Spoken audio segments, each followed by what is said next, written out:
Hi hello. അപ്പോൾ അതേ ഞാൻ പിള്ളേരുടെ വണ്ടിയും കാത്തുകൊണ്ട് ജീരകം കുറിച്ചുകൊണ്ട് നിൽക്കുവാന്നേ. അപ്പോൾ അവർക്ക് ഇഷ്ടപ്പെട്ട നൂലപ്പം പാലൊക്കെ റെഡിയാക്കി വെച്ചിട്ടുണ്ട്. പക്ഷേ ആദ്യത്തെ തട്ട് വെച്ചപ്പോഴേക്കും നൂലപ്പം ആകെ ചളങ്ങോ പിളങ്ങുമായിട്ടാണ് ഇരിക്കുന്നത്. സാരമില്ല, അങ്ങനെ പാലിൽ പഞ്ചസാരൊക്കെ ഇട്ടിട്ട് എനിക്കാണെങ്കിൽ നൂലപ്പവും പാലും കോമ്പിനേഷൻ ഭയങ്കര ഇഷ്ടമാണ്. അങ്ങനെ അവരൊക്കെ വന്നു. അപ്പോൾ വന്ന പാട് തന്നെ 5 മണിക്ക് അമ്മാമ്മ വെയിലത്ത് വെച്ച് ഉണക്കാൻ വേണ്ടി വെച്ച് ജീരകത്തുമ്മയെ കളി. ഇന്നാണെങ്കിൽ ഈവയ്ക്ക് വൈകിട്ട് ഡാൻസ് പ്രാക്ടീസ് ഉണ്ട്. അപ്പോൾ അവളെയും കൊണ്ട് പോകണം.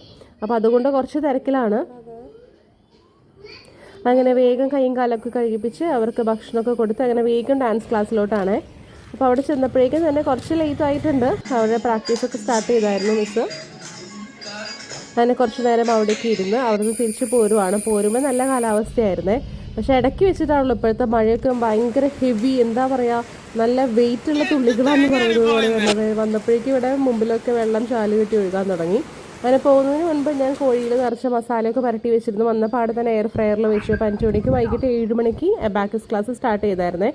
അപ്പോൾ എല്ലാ കാര്യങ്ങളും ഒതുക്കി ഞാൻ അവൻ്റെ കൂടെ വെയിറ്റ് ചെയ്യുവാണ്. നമ്മൾ ഈ ഒരു പ്രായത്തിൽ അവരുടെ കൂടെ ഇരിക്കണം എന്ന് ടീച്ചർ പറഞ്ഞിട്ടുണ്ട്.